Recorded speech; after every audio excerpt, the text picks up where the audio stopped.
Baik, sebelum itu saya mulai dengan panganjali umat. Om Swastiastu. Perkenalkan, kami dari kelompok 5 akan mewawancarai salah satu tokoh seni yang mengerti tentang seni dan juga keagamaan. Sebelum itu, perkenalkan, nama saya Putu Egi Aditya Dipananta dan juga teman saya.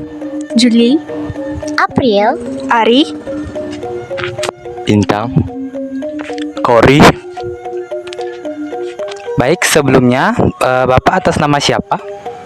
Baik, perkenalkan, nama saya Ikomang Arya Adiputra, biasa disapa Adiarta. Baik, kami mempunyai beberapa pertanyaan untuk Bapak. Yang pertama, menurut Bapak, apa itu seni dalam keagamaan? Jadi gini, sebenarnya seni dalam keagamaan itu sendiri merupakan bagian yang urgent ataupun terpenting dalam agama itu sendiri. Salah satunya di setiap agama, bukan Hindu saja, ada bagian-bagian seni yang sering sekali muncul. Ada seni vokal, kemudian ada seni tari, kemudian ada seni lukis, dan lain sebagainya. Masih banyak sekali. Bukan harus kita ke agama Hindu saja, tetapi agama lain juga banyak menggunakan kesenian dalam agamanya, seperti itu. Baik, selanjutnya. baik. Untuk pertanyaan selanjutnya, Pak. Menurut Bapak, apa pentingnya kesenian dalam upacara keagamaan Hindu di Bali? Jika membahas kepentingan kesenian dalam upacara agama Hindu di Bali, kita bukan membahas kepentingan lagi. Itu sudah menjadi sebuah bagian, bahkan menjadi sebuah persembahan sendiri dalam upacara agama Hindu sendiri di Bali. Salah satunya contoh, dalam sebuah upacara besar, baik itu Dewa Yatnya, Buta Yatnya, Pitra, dan lain sebagainya yang disebut dengan Panca Yatnya, kita tidak bisa lepas dari yang namanya kesenian. Seperti yang saya bahas tadi, ada seni tari, tabuh, topeng, seni ukir, suara, dan lain sebagainya. Jadi seni merupakan bagian dari upacara Hindu Bali gitu, dan salah satu sebagai sebuah persembahan.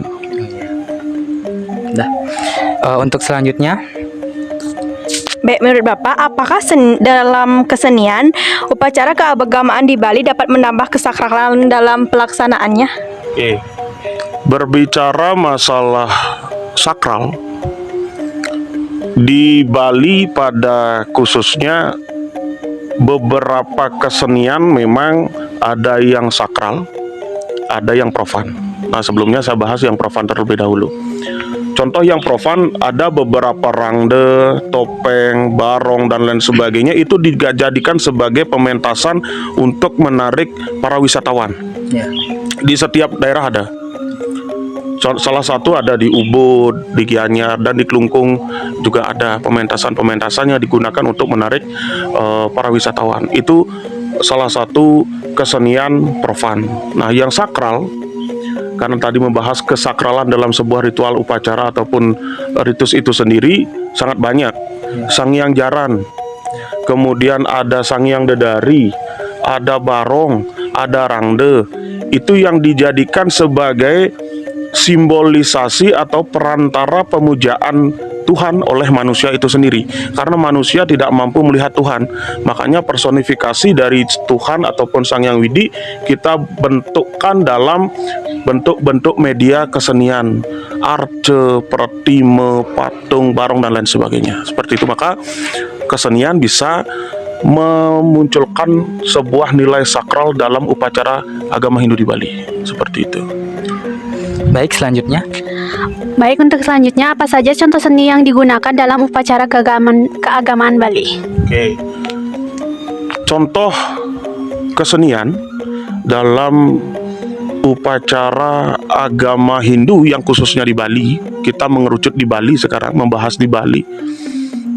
Baru kita masuk ke tempat ibadah, pura, kita sudah banyak melihat kesenian. Jangan dulu kita membahas kesenian yang ada tarian ataupun gamelan. Dari arsitektur bangunan Bali kita bisa melihat ada Candi Palas, yang disimbolkan kita bisa memisahkan unsur negatif dari diri kita sendiri.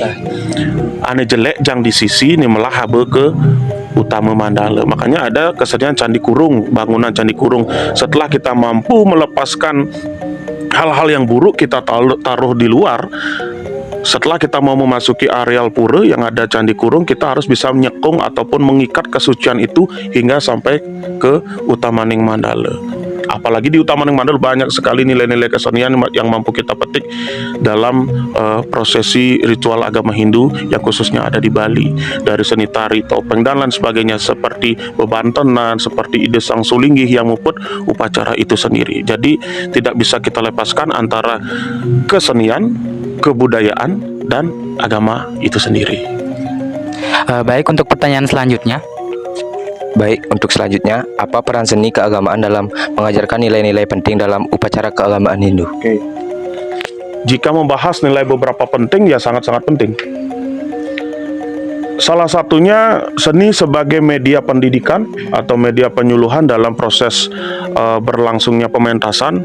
Adik-adik pasti pernah sering menonton bahkan mendengarkan beberapa pementasan seni seperti topeng, wayang, gambuh, dan lain sebagainya. Ada arjo calon arang. Pasti ada syarat-syarat makna filosofis yang bisa disampaikan melalui media seni sehingga mampu ditangkap oleh para penonton itu. Jadi pesan-pesan moral, pendidikan, etika, estetika, unsur indahnya dari kesenian mampu kita serap sehingga kita bisa terapkan dalam kehidupan sehari-hari seperti itu. Baik, untuk pertanyaan selanjutnya. Oke, menurut Bapak, apakah seni keagamaan dapat menunjukkan rasa hormat kepada Tuhan? Oke. Kembali ke bahasanya tadi, ada profan dan sakral. Kita sekarang tidak menyinggung ke profan, tapi menyinggungnya ke sakral.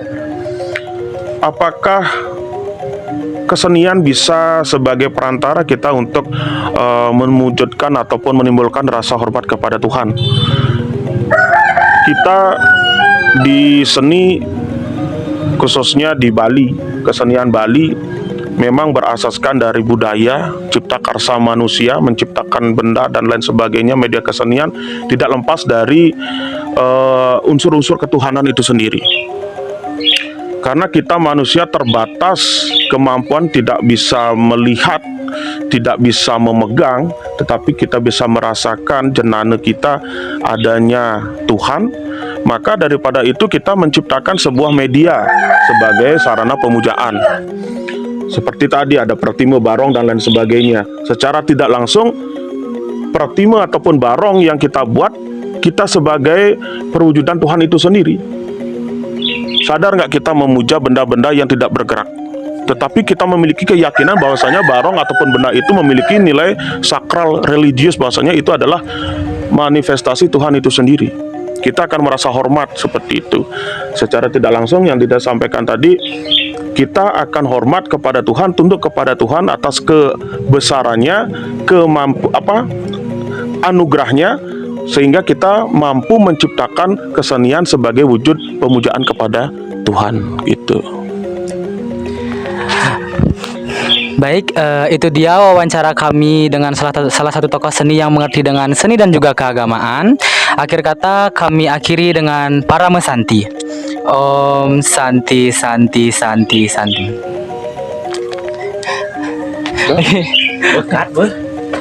Berapa menit? 9